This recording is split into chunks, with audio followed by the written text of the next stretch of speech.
Well, we're back to the sawmill, and I gotta say, I've been looking forward to this all week long. I've never had this much ambition for this project before. I kind of put together a game plan this week. I think what I'm gonna do is today try to locate all of the metal materials for both rails. I'd like to get all these concrete block picked up out of the ground, at least in one location.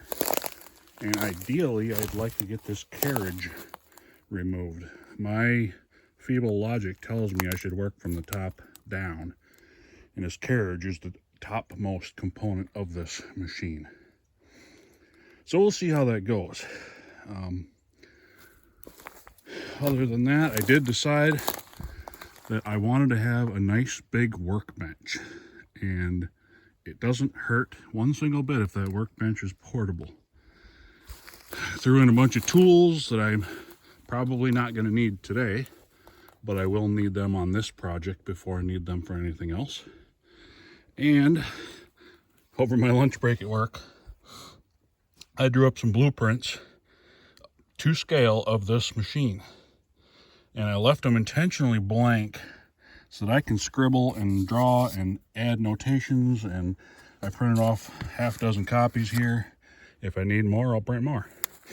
But this will be kind of my note system, hopefully, at least for starters, that I can keep track of what came from where, and yeah, we'll see. But the only other thing I've done so far, pulled that main drive pulley up out of the dirt. I was thinking I'd be able to lift it onto the hay wagon here, but I was a bit optimistic there. That's going to require a front end loader. So, and I cleaned up some other random old scrap sheet metal that was laying around. We'll haul that into the recycling center this coming week. So let's get started on this. This could be kind of a dry episode too, because I mean, watching me find parts and label them, I can't think would be all that exciting. But I did find some vintage photographs of this same sawmill in action, so I'll throw them in somewhere later in the video just to kind of make it a little bit interesting, at least. All right, I'm gonna go have some fun.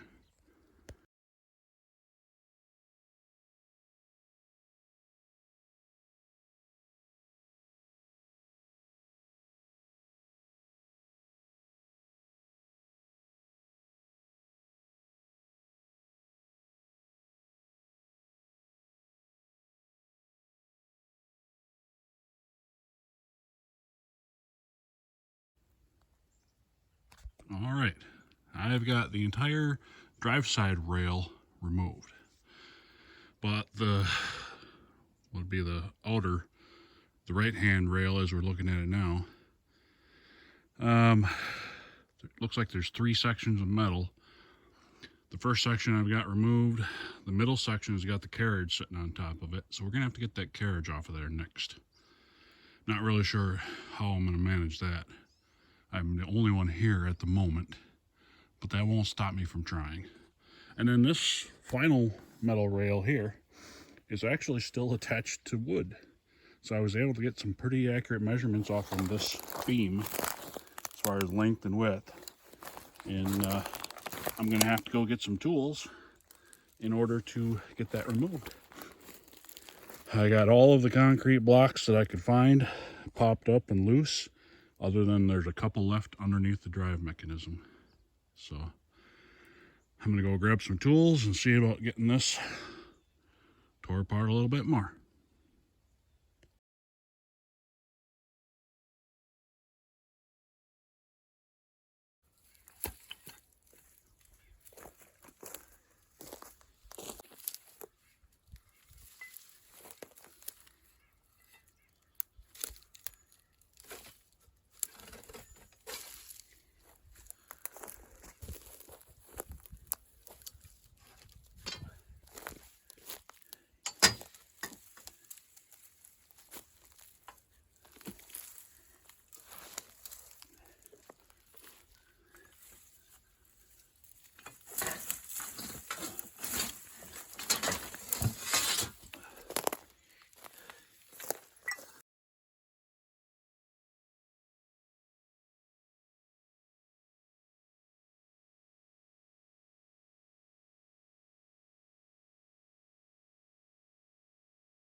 Well, I'm making some progress. Still can't get that carriage off of there by myself. Debating about running over and borrowing the neighbor's tractor. Since we don't have a loader tractor here anymore, I might have to do something about that. But for the time being, the carriage, what's left of it is still there.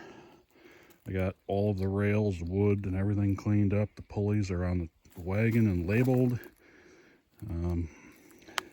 Just getting ready here to try jacking up this mechanism because so much of it is buried in the ground. I want to get it raised up and see, that'll give me access to replace some of the rotten lumber and establish height of the posts that I need to sink to hold this all up and level, since it's nowhere near level anymore anyway. It looks like we may have a mess going on in here, but I think a lot of that was because of the rotten lumber here. So, and we may even see about pulling that stump out right there next to the conveyor. I think the H will pull it. It's not terribly strong. All the other ones I was able to dig out just with the pitchfork, but that one's a little bit more lively yet. So let's see about blocking this up a little bit.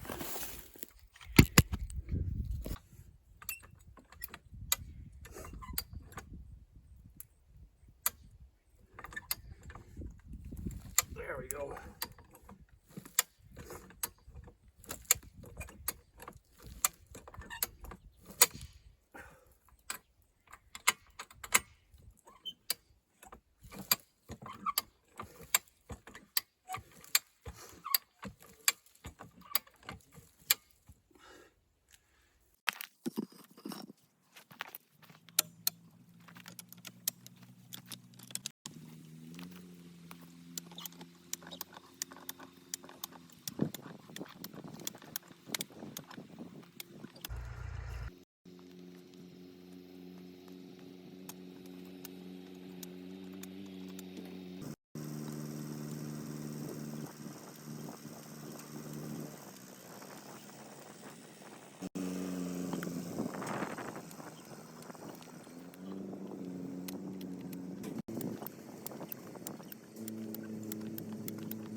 Well, kind of go over my rudimentary understanding of some of how this works here. So this pulley right here has a shaft that goes out to that gearbox. This is what runs our sawdust conveyor. It doesn't seem to want to turn right now, although it's bound up against that bracket. So, and I believe this guy here is what's going to turn that. And what controls the belt tension on that flat belt between the two is this little weight hanging here. We have a setting here for adjusting that blade.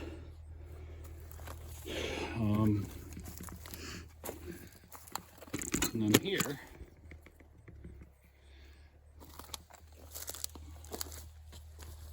essentially, that main drive pulley is going to power both of these shafts here. That one's a little stiff. And this right here, which is the deal with the International Harvester logo, will be a long wooden handle on here for the operator to control the direction of the carriage by sliding this pulley against that friction drive or against this friction drive.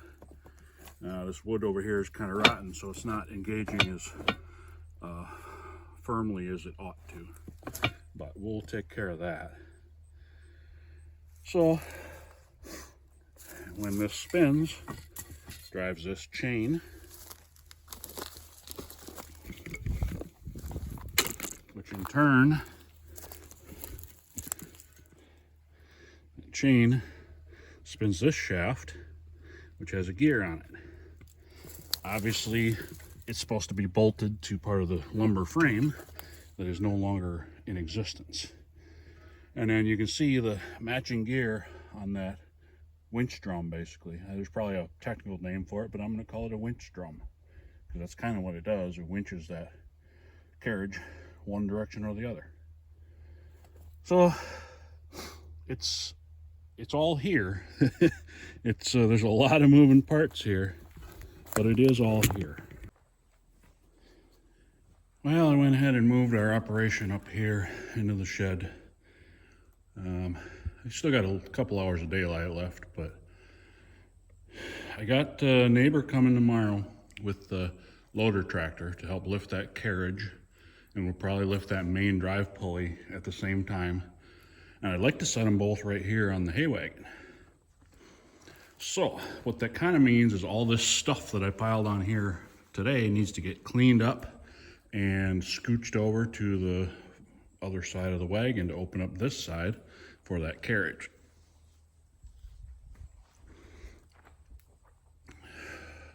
I'm also going to probably make an inventory of all of the fasteners and hardware that I need to pick up, so that little black pail there by the tire, I can toss the majority of these screws and fasteners into that recycling pail, and I'll put it back together with all new stuff.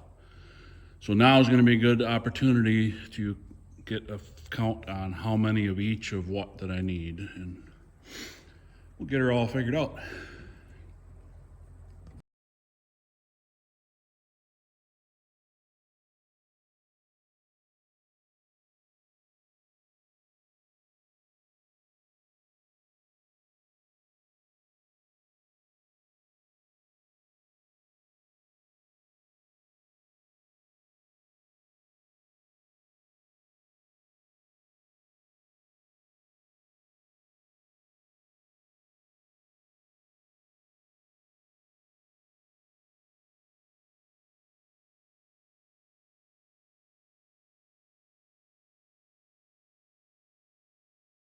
Well, fixing to call it a night here. Got all the concrete blocks picked up and out of the way, and we got a good game plan here going for tomorrow. So I still have not found one single logo, emblem, patent number, anything in any of these castings. I'm kind of curious if this red painted wood might not be original to this machine. I don't know. I mean, it looks like somebody's slathered oil on it over the years. So, yeah, I do not know. If anybody out there does know, let me know, because I'm still a little bit mystified as to what exactly this thing is. I did go around and hose down penetrating oil on some of the fasteners that I'm likely going to have to get loose. Sprayed down the chain a little bit, some of our moving hinge points and whatnot. So yeah, like I say, we got a pretty good game plan for tomorrow, and certainly looks nothing like it did when I started this morning, and that's a good thing. Anyhow, we'll bring you back when there's something more exciting going on, hopefully tomorrow.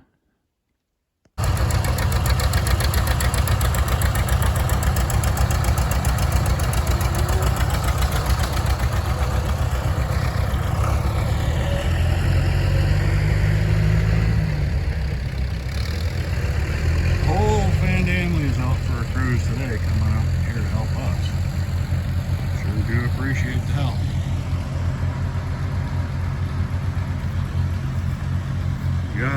they showed up kind of unexpected, and I didn't have time to set up the camera. We got her all loaded up here. Get that carriage hopefully rebuilt on the wagon there, and ideally be able to roll it directly off the wagon onto the sawmill again when it's ready.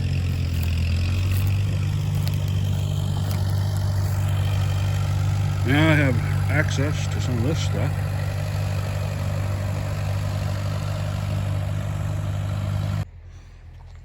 I've got the winch drum up out of the dirt sitting on a plank. Got the gearbox for the sawdust conveyor sitting on concrete block. And I got the sawdust conveyor itself loaded up on the hay wagon. So I won't be able to really finalize the locations of these till we get that frame replaced. But at least they're not going to freeze in the ground.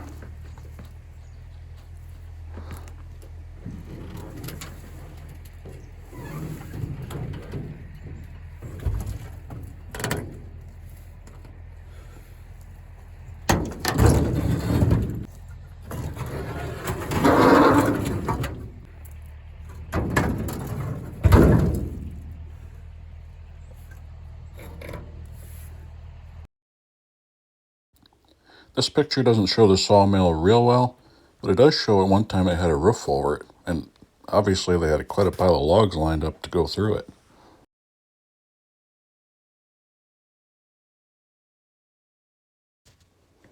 Here we've got the 1020 McCormick Deering belted up to the mill right around 1950. It was unusual, I think, for that tractor to run this because they had a 2236 that would run it much better. And with circular saws, you're better to have more than enough power to keep that blade from slowing down. I took this picture from the same vantage point as that previous photo, and you can see how much things have changed in 75 years. This is one of the only pictures we have of the 2236.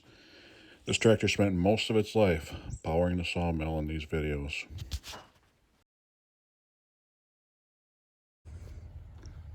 So I'm thinking it maybe would be fitting to give you kind of a tour of one of the last of the original buildings that was built by this very sawmill I'm working on. This was a tobacco shed. You can see a lot of the boards have been peeled off. We've done a lot of picture frames and such. But like all of the buildings down here, everything was built out of oak.